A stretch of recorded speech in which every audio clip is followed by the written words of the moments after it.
Hello, friends and beautiful people. It is Catherine Missel from catherinemissel.com, elevated consciousness coach and 5D visionary. It is Sunday support, and I have some wisdom and insight to support you today. I'm going to see who's going to jump on. And there I am, and I can see comments. Awesome. Let me know you're here. Say hello.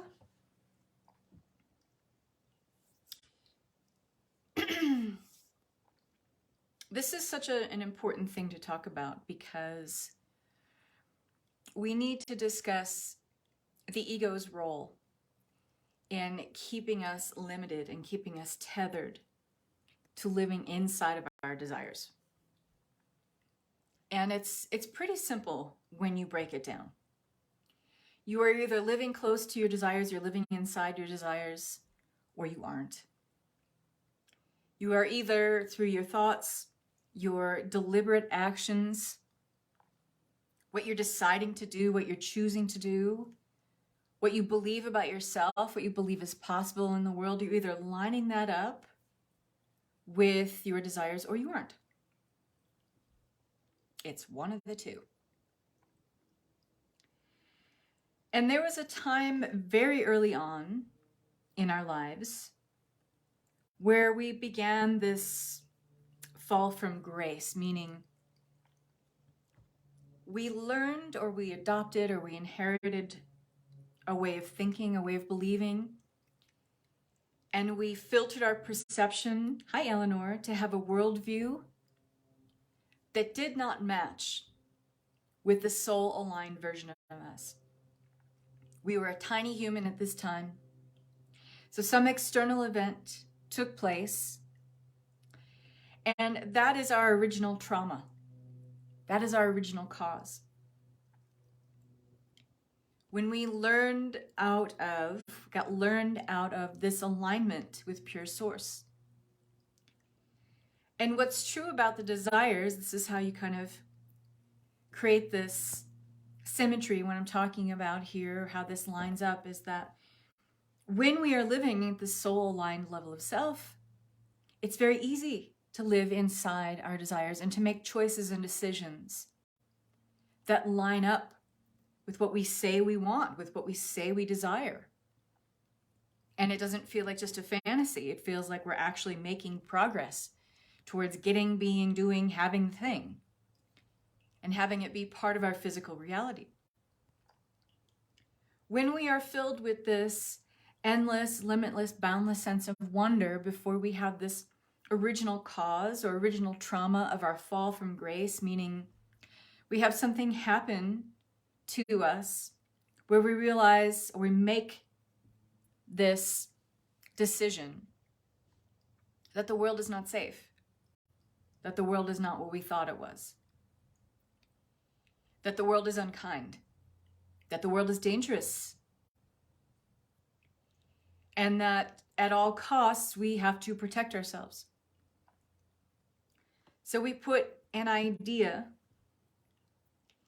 and the most parasitic thing that can exist in our lives is not a virus or a bacteria. It's actually an idea.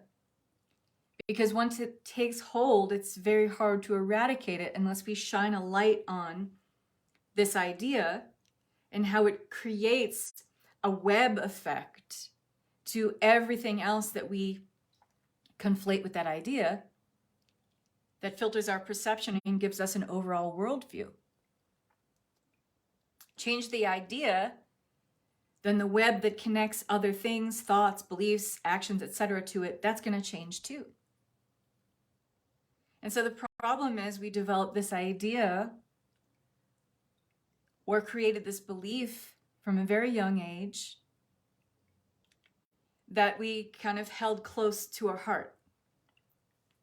And maybe we didn't even have a way to articulate the fear that we had, the idea that we had, the belief that we had about the world.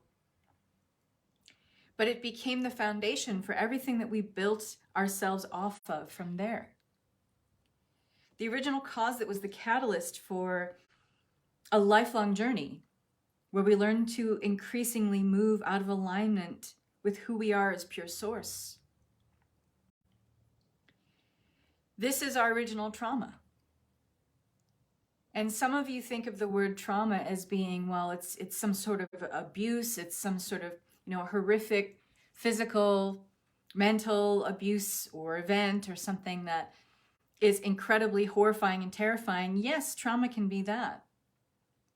But our original trauma, the original cause, and this fall from grace where we got learned out of being in alignment with Source, we all share this original trauma. We all have original cause.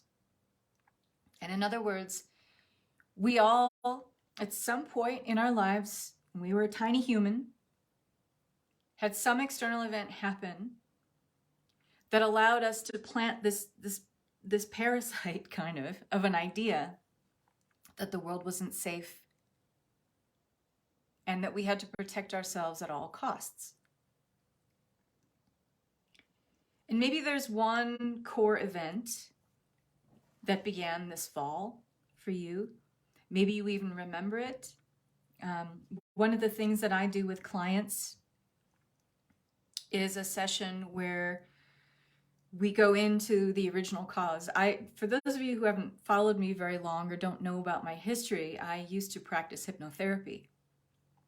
And this is something that I rolled over from my hypnotherapeutic practice that's kind of like past life regression, but not really. It's a little more simplified than that. And you don't need to be in a hypnotic state to extricate this. You just need to go into the place where you're feeling the pain in your life right now. Where you are feeling the disconnect in your life right now, if you're willing to go into that, if you're willing to go into that shadow and be with it, be with the feeling, doesn't mean you have to stay there, doesn't mean you have to relive anything. You can be in a place of sussing out this information from a vantage point of being like a fly in the wall where you're in a review rather than a reliving. Does that make sense? And when I do this with clients, it's like an original cause extraction session. It can be really powerful.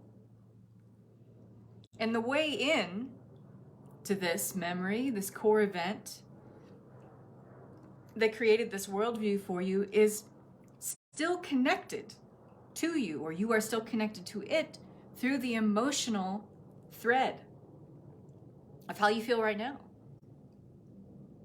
If you feel that you're unlovable, that God or the universe has abandoned you, and this usually looks like, you set out to manifest something and it never happens, or if it does, the attainment of it is short-lived, you sabotage it somehow. It's going to be attached to this core event, which created this core belief, which created this truth, this idea, which is a false truth about who you are, which actually created a false self version of you, just so you could survive this trauma, just so you could get through this painful event. And that's been telling you every day since that you're unlovable, that you're not worthy of anything really fine and good in this world. Is that true? Absolutely fucking not. But it is a story that you began to tell yourself, and it became your truth. And as we go on through life, we forget that we are the ones that implanted that idea in the first place. Now, there may be instances where people told you that. And when we're a tiny human and we're still just downloading information from our environment to tell us who we are up until about the age of 7, we're just in a theta state, essentially. We are downloading, almost like in a hypnotic state. We are just downloading information from our immediate surroundings. So if you keep getting repetitive information from your immediate surroundings, then that becomes the filter through which we decide, this is who I am. I'm unlovable, I'm unworthy. And there may be someone that told you that. And unfortunately, when you're a tiny human, you don't have enough self-confidence and wherewithal. I mean, our parents are gods to us at that point, or our grandparents, or whoever raised us. So we don't refute that information. And we think, well, if it's coming from them, it's got to be true. And we don't have the larger worldview at that point to see all the moving parts, to understand that those people who you think of as gods came from their own pain and are only operating from their own unchecked pain and unexamined worldview and how they got to think or believe or act the way that they do. And we took it on in our lives as gospel, didn't we? And so maybe there's this one core event that began this fall. This original cause then began a cascade of self-identifying factors based in this trauma of splitting from who we are as our soul selves, meaning we stopped being these beautiful, lovely children who were filled with a limitless, boundless sense of wonder and sense of curiosity, where our worldview was out here, and then it shrunk, sometimes in a moment, sometimes in a flash. And then we began to see everything through this filter then. We split from our soul selves in that moment, and that is the trauma because it's painful. It's painful to live in this place where you feel separate from who you really are. And that's an illusion. That's part of the 3D matrix. That's part of the illusion here in 3D, is the illusion of separation.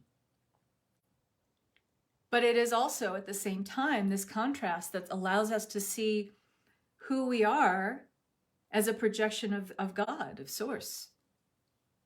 And it allows us this contrast to see everywhere we're not in alignment with that. So it is one of those gifts in the garbage, as I'm always saying. But this separation is just contrast. But again, when we're tiny humans, we don't have this information. We don't have this insight. We are not availed to this wisdom because chances are no one around us knows any of this either. We have to go through our whole lives and figure this out later on when we're adults, right? Is this making sense so far? Those of you who are here, I see there's people watching, but if you're lurking and want to say hello, please say hello. But is this making sense so far? Are you guys with me so far on this? So this painful trauma, this original trauma, which we all have of splitting from our soul selves, this created the foundation of separation for the rest of our lives and therefore created our false selves, okay? Where we live in the idea of separation, even though there's nothing true about that, really. Except that it does give us the benefit of contrast. How do you know you're living at your God self level unless you can see where you're not? Right? So these adopted and learned beliefs created by the false self then, they became the foundation of our entire worldview. They became that kind of keyhole of perception that we look through life and we only see it through this keyhole. We see it through this very contracted viewpoint and vantage point. Based on, you're only going to see things in the world and acknowledge them as truth if they line up with your beliefs. And if your beliefs are, I'm unlovable, God doesn't love me, God has abandoned me, I'm unworthy, I'm not smart enough, I'm too fat, I'm not as good as my older sister. If those are your beliefs, then you're only going to see the world at a level that matches up with that. Yeah? Starting to make sense? You're starting to get the Buddha bumps on your arm, the goosebumps, the tingles? Yes, it makes sense. It's where I most want to heal in order to best heal for the future generations. Absolutely. Because your original trauma is based off of, really, this multi-generational influence. Meaning if something happened to create a worldview that came through the conveyance of something your parents did or said or some behavior they exhibited, Chances are your grandparents did that to them, their grandparents or their parents did that to them, and on and on and on and back through time, right? And if it goes unchecked, this generational influence becomes part of our adopted, inherited belief system and way of being, our, our default way of showing up in the world. And it's not anybody's fault. There's no blame here. But it is your responsibility to clean it up. And especially if you feel that you are a legacy breaker for your family. I am definitely a legacy breaker for my family. And you know this usually because you're the oddball in your family. No one else does what I do in my family or even talks about what I do. And yet they they think I'm a little crazy. And that's okay. That's okay.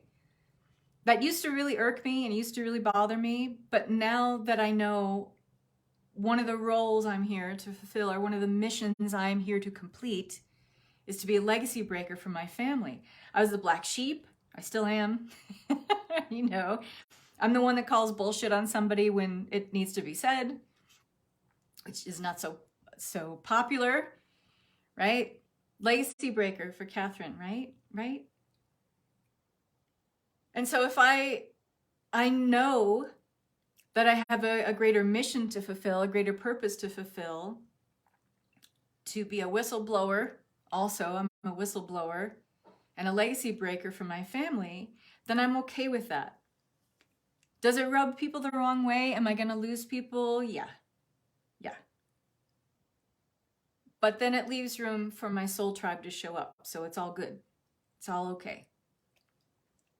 But it is painful at first when you start waking up to the fact that you might be a legacy breaker or whistleblower. You're going to lose people. But it's never for long. And it's totally worth it. Because when you think of like, I lose people, well, am I ever really losing people if it makes me feel bad or makes me feel lesser than to be around them, or I'm not valued, I'm not understood? Like, no one wants to be around people who don't value them or don't understand them, right? I'm only just acknowledging myself as a legacy breaker. And it is one of those things that's incredibly empowering, but also a little bit scary at the same time. But it's okay, it gets easier. If you keep stepping up to that mission and purpose, it gets easier. Trust me. So the adopted and learned beliefs of our false selves, they become the foundation of our worldview. And then these beliefs make up many veils of forgetting. So let me talk about the original veil of forgetting. Before we decide, and yes, we do decide, or we're chosen or selected or both, or all the above, to come here and incarnate and be our infinite selves masquerading as humans here in this 3D space-time matrix. When we make that decision, from where we are, maybe we're in a school of learning. This is what I firmly believe. Some people have seen this as well, that we go through like a dimensional school. We learn how to navigate in this matrix, in this dimension of illusion and separation and duality. And we are light beings. We are of a much higher vibration there. And it's a tough call to make that decision to lower in density, right? I'm going to give you an example so you know how that feels in a second, because all of us know how this feels. To lower in density, it takes like a team to help us get there, because that's a fall from grace too, to drop in dimension.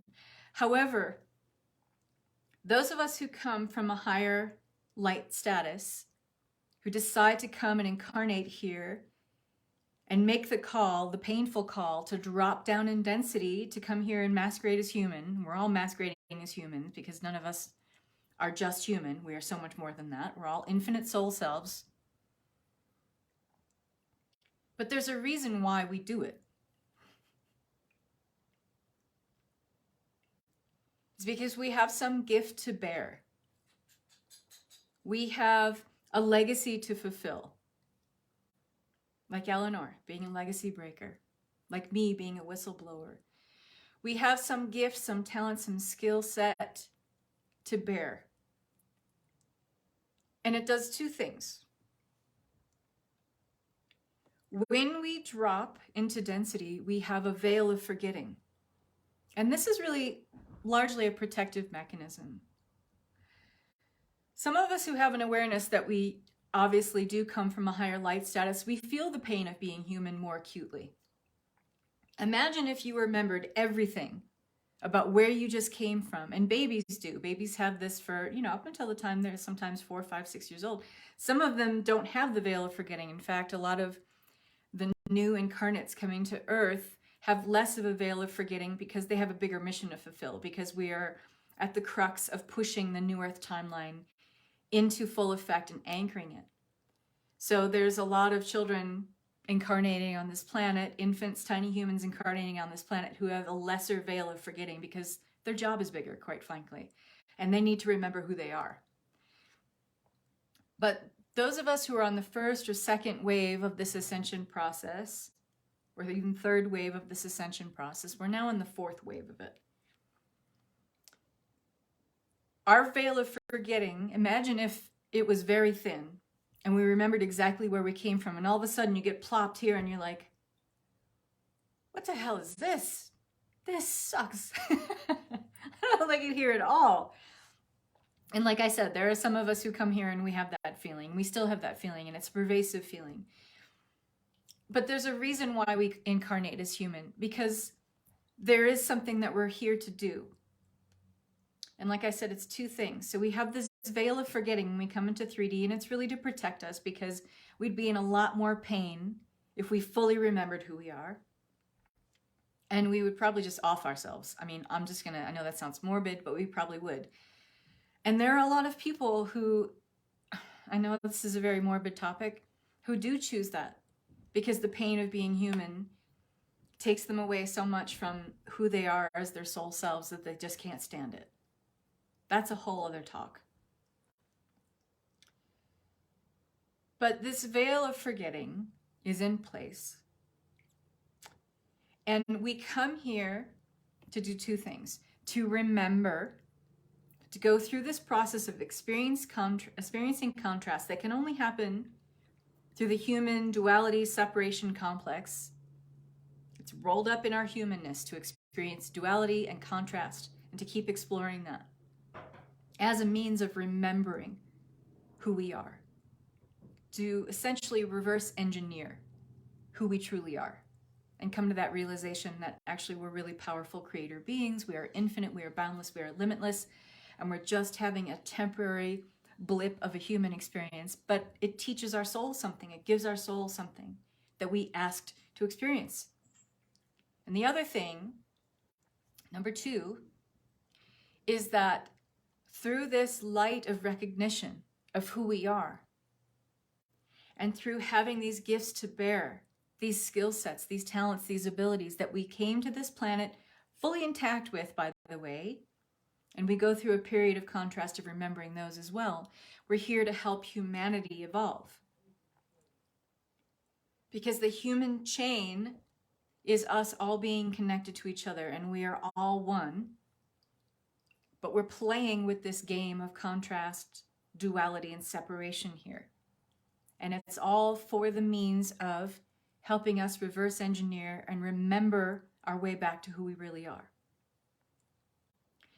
And this is not without the gift and the opportunity of helping other people along the way. Now, some people are here like I am, who have a big vision and a big mission. I'm combining the words mission and vision. Who have a big vision, a mission, and a purpose to fulfill through teaching, through holding the light, through helping people explore the contrast of who they are and find their way back to themselves, find their way back to the ultimate spiritual truth, which they are infinite and boundless and gifted and are creators of their entire experience. And to bring in the tools, to download the tools to help people find their way back to their healed and whole selves, fully intact. But then there are some people who are here to just go through this process of remembering who they are. And from this recognition, from this revelation, shining a light like a beacon from the heart that is like a beautiful ripple effect of light and love to whomever they touch, whomever is their family, their friends, their community, the people they meet in the supermarket. And then there's everything in between. Some of us are just here to shine the light. Some of us are here to deeply teach and uncover and help people go through a period of profound self-discovery and revelation. And there's everything in between. But the problem is that there's this original veil of forgetting. But we go through the original cause, the original trauma of having this core event kind of define our worldview for us, and not in a very helpful or positive or affirmative way.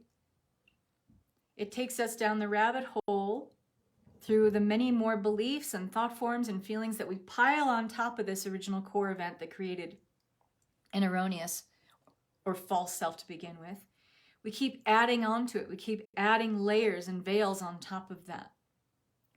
And the more layers and veils of false beliefs, false ideas, buying into a false system or paradigm of belief that is in the collective level too, beliefs about ourselves, beliefs about how the world just is, all that just keeps piling on if it goes unchecked through this lifetime. And they become many, many veils of forgetting. And the more veils of forgetting there are, the further away we get from who we are as our soul selves. The more that gap, that chasm widens. And that only magnifies,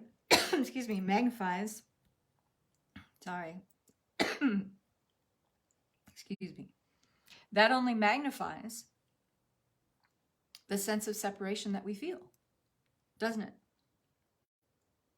That chasm that widens in between us as the false self and who we are as infinite beings connected to pure source being, that only gets bigger and bigger and bigger the more veils of forgetting we put on top. And the problem is that we keep making choices and decisions based on this level of self, the false self, because that becomes the pervasive level of perception, the vantage point. And we make decisions and choices based on our worldview. The problem is we need to be making them from who we really are as our infinite soul selves. And we've been making choices and decisions based on this false self since the original cause, the original trauma occurred. Since this core event, where we decided to break from who we are as source. And the most painful part of this is that we decided on this truth. Yes, we may have had help in whatever core event showed up that made us want to make this decision. But ultimately, the buck stops here. We created the false truth. We created the false self. And here's something really important to recognize here. We did this so we could survive. We did this so that we could get through this core event and get past it and move on and keep going. But that's a slippery slope. And then we become habituated to making choices in our life based on this decision of, I just need to survive. I just need to get through this. How many times have you made a decision that didn't feel right, but it felt like maybe your back was to the wall, or maybe it was the only alternative that you could see, and that's because the survival state is not a creative state. The creative state allows you to see many, many different potentials and possibilities. When you're in a survival level state of mind, in a fight or flight level of being, you may see one choice and one choice only. I got to survive this. It's not a creative state. So don't beat yourself up about it. And actually, here's a way to really not beat yourself up about it. You developed these strategies or coping mechanisms and started making choices and decisions to move forward with not only this core event, but whatever painful event reared its head in your life. And you made a decision to keep going. And it may not have been the most self-affirming decision or positive decision that took you into a progression of forward growth that felt good and felt expansive. But it did allow you to survive. That is an act of self-love. It's a supreme act of self-love. How do you know that? You're still here. You're listening to me talk right now. You're intently hanging on my every word. Right? So you have a 100% track record of making decisions and choices in your life that allowed you to keep going, allowed you to survive. If that's not the most profound act of self-love, I don't know what is. But here's the rub. We're not here to just survive. We never were.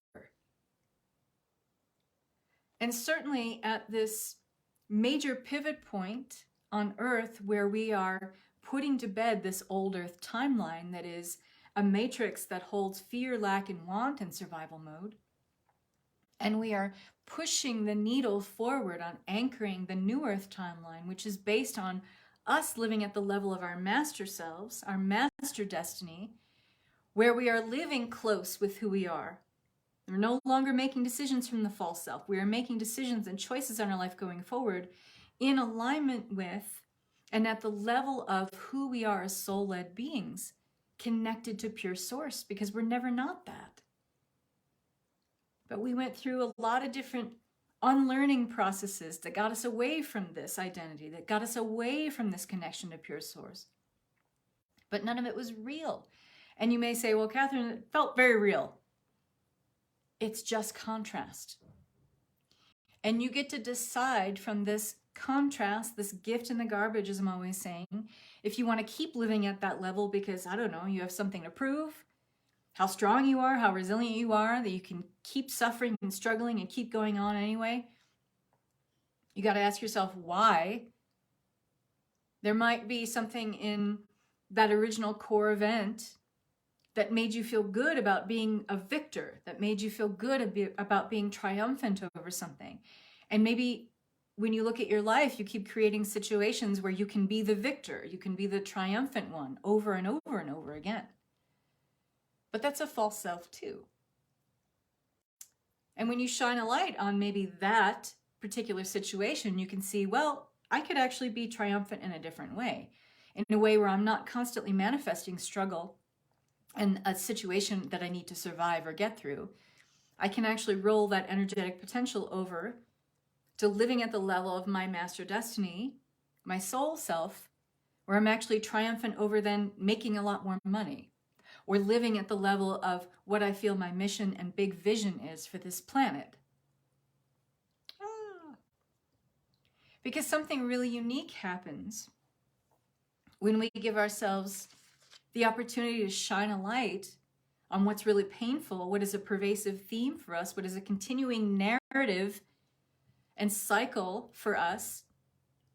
When we shine a light on that and fully sit with it, and we can fully be with it and reveal the original cause or the trauma of it, then it becomes amazing fuel for growth.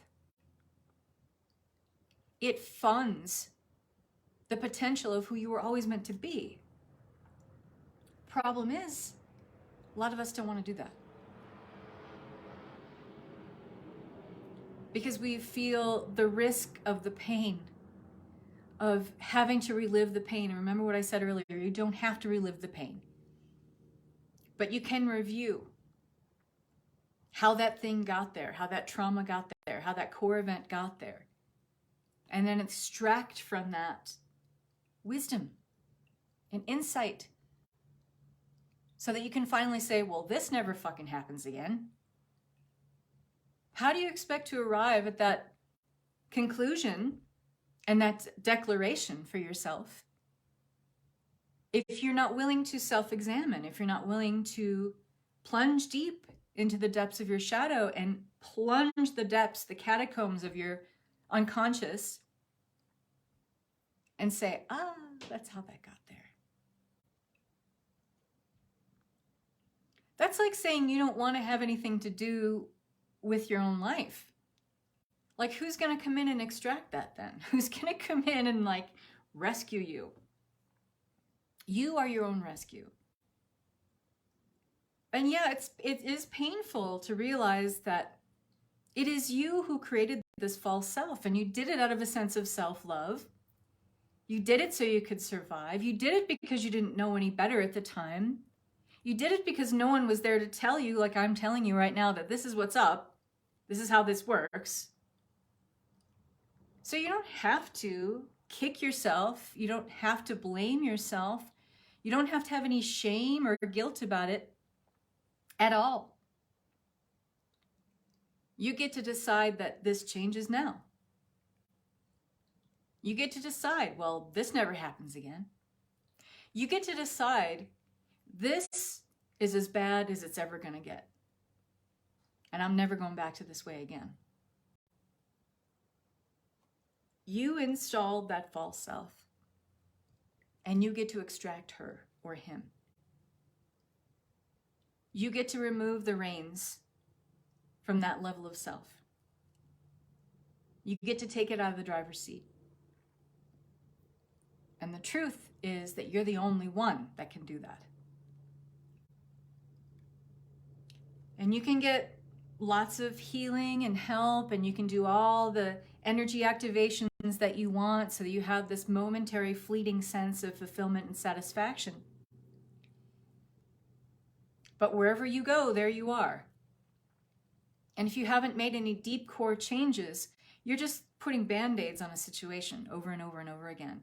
We have to take the deeper dive. We have to take the deeper look at what are these veils of forgetting? How many things I've actually heaped on to who I really am to create this self that has this false worldview, has this false idea or belief about who I am. Who you are and who you have been is really just a memory with a lot of judgments around it.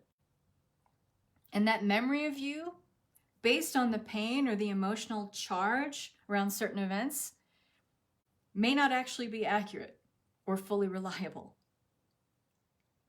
So the idea you have about yourself, about who you are, is largely inaccurate and is not even close to being the whole story. You are so much more.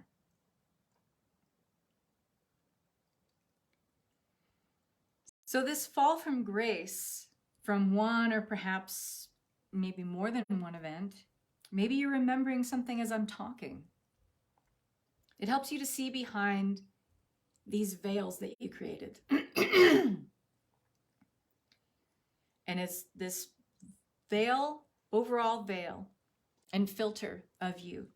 It's the perspective that you have right now of who you are is based on someone who just wanted to survive. It's time to change that, because you're not here to survive. You're here to thrive and you're here to flourish.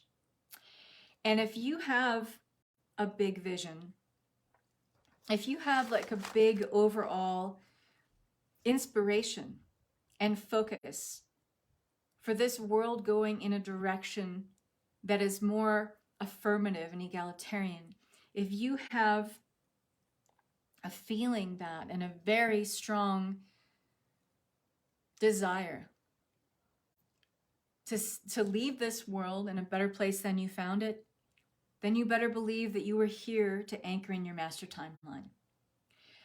Because those of us who are in our master timeline and want to only, not only line up our lives and be in alignment with our soul-led level of being so that we can thrive and flourish, because it's only from that place can we step up and give more, can we be of greater service to the world so that we can leave this world in a better place than we found it. But those of us who really recognize that I'm in my master timeline, I'm here to fulfill a master destiny, I'm here to be the master of my emotional state, I'm here to be a master of my own life, and I'm here maybe through my own actions and to lead by example so that others can do the same. Or maybe I'm here to do with, something like Catherine does, to teach, to mentor, to guide, to help people navigate through this contrast and find the way back to themselves. If you are lit up by hearing any of those things, then you're here to anchor your master timeline. And that means that your big vision, it's bigger than you. And the only way you can fulfill a role for something that is bigger than you is to step into a place where you are living well beyond survival level. You are thriving. You are flourishing. And you know you're thriving and flourishing because every day you are living inside your desires. That means that if you're asking for more and you're asking for overflow, that means you're already in a place where I'm really good. I'm in a good place. But I know that if I got here, that there's, of course, more. Because where I am right now was more than where I was yesterday. Where I am right now is more than I was 10 years ago. So it is your natural state to seamlessly flow into more. And when we are doing this, we're not only anchoring our master timeline for ourselves so we can flourish, but we have more to give. We have a greater level of service to level up to. And it keeps upgrading. We keep climbing that ladder. And it feels really good. And I want you to think about this. If you're not living inside of your desires, meaning every day you are lining up your thoughts, your beliefs, your worldview has shifted so that you are taking actions based on this new worldview, which is your master timeline, which you are able to tap into the abundance that's already there. You're not creating more abundance. Abundance is already there. We're just tapping into it at a greater level, to a greater degree when we're in our master timeline. And if you're not living at this level, but you keep saying this is what you want to do, like, oh, this, yeah, I want to do this. I want it. I just don't know how. What you're doing by not living inside your desires, living at the level of your master timeline, you are holding back the people that you are meant to serve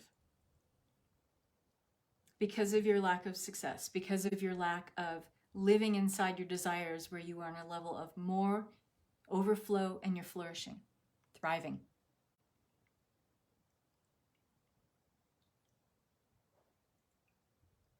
Not only are you held back,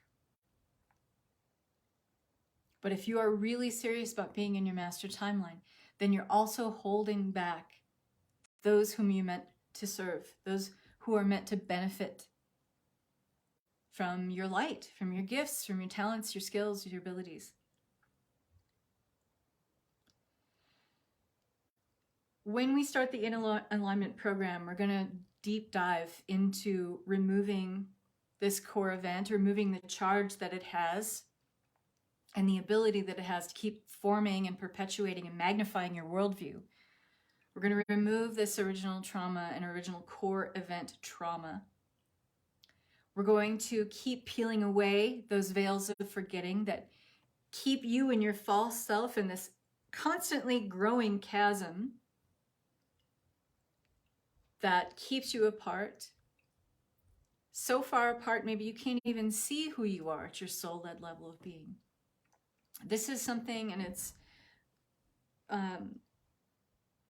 something I really, really sat with, and I wanted to throw everything at this program.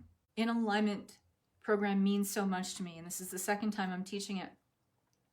And I wanted to throw everything at this for you guys. I wanted to bring all of my best tools of transformation and all of my best means of transmutation so that we could shift this lower vibration worldview and move you out of this filter of perception so you can see and have the full reveal of who you really are, and then how to live at this level of self, how to live inside of your desires every day and take your thoughts, your beliefs, and your actions and have them line up. Because when you're lining all that up with your desires, you are living inside your master timeline, because your master timeline already holds everything you're it's desiring and wanting to be, do, and have. It's already there. But we have to get there in a sense of, it's not a destination, it's a vibration. It's a frequency. We have to line up with that. But if you're living at the level of survival level and your worldview is based on just surviving, you are not in a vibration for reaping the full benefits and extracting all the goodness that's already in your master timeline. It's already there. But raising up your frequency is how you inherit all that which you've already created there. And don't worry, we explain this a lot more in Alignment. It is a really powerful program. It's a deep dive. If you're that person that keeps saying, I want to do this, I want to do this, I want to do this, please read the post that I created today. And it is about, are you where you want to be? Is your life matching up daily with your big vision for your life and for your work? And if it's not, you have to get really serious about yourself and say, well, if I'm still not making these choices and decisions based on a level where I want to thrive instead of just survive, what does my life look like a year from now? If I'm still right here,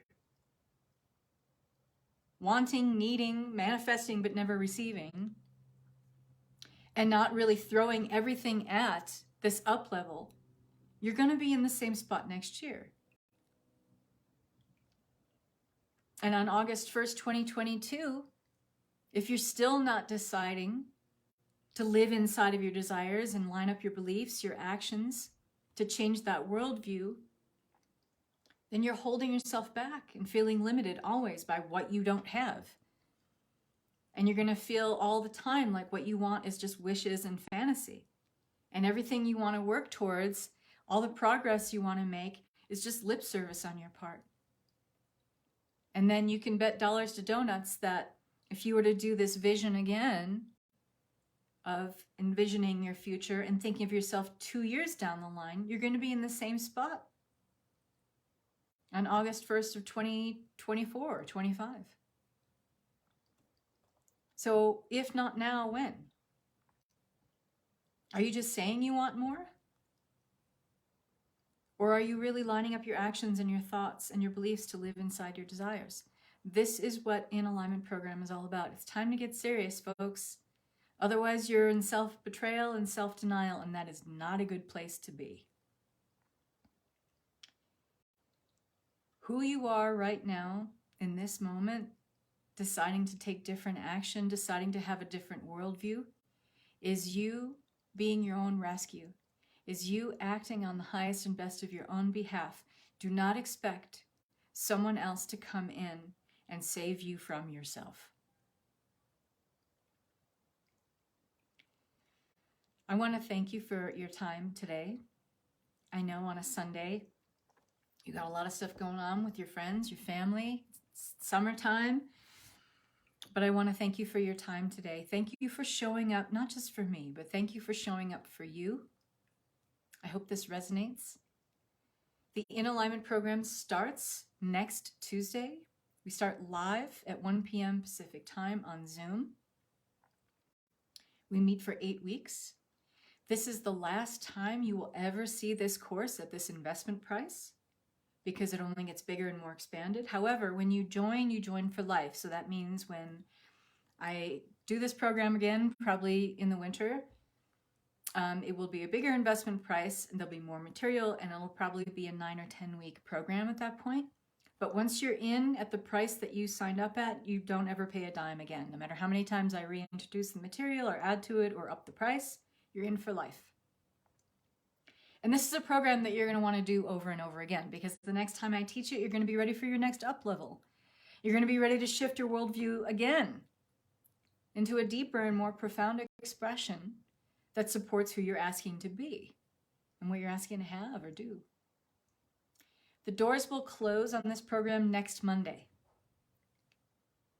So if you don't join by then, you can expect the price to increase next time. And because this is an intimate program, I want people to all join at the same time. Usually I leave the doors open for a lot of my programs, not this one. So if you're in, you're in. Make the decision. Sign up today. There are payment plans. The full payment price is $777. Again, never to be seen at this investment price again. And there are 2 other payment plans to choose from. And if you've got questions, you can reach out on Messenger or put your questions down in the comments here. Thanks again for your time. Thanks again for your attention. I want to wish you all love and peace and an absolutely beautiful week. Bye-bye.